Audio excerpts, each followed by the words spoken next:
Ethiopia imposed an internet and communications blackout on the 7th of January, citing security concerns and blocking internet access and phone services in areas under federal military control, namely the Western Oromia's Kelem Welega, West Welega, and the Horo-Gudru Welega zones.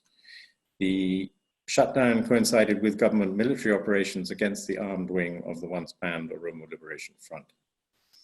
Over the course of the last year, the Ethiopian government has shut down the internet on a number of occasions, affecting the lives and human rights of the Ethiopians resident in particular areas, hampering their ability to share and access information, or simply to maintain contact with family and friends and other loved ones.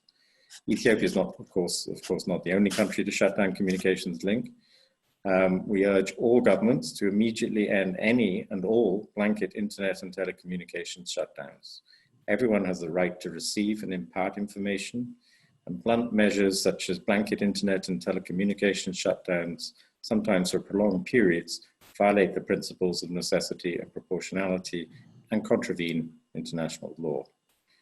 Now, amidst the COVID-19 crisis, fact-based and relevant information on the disease and its spread and response must reach all people without exception. That's incredibly important.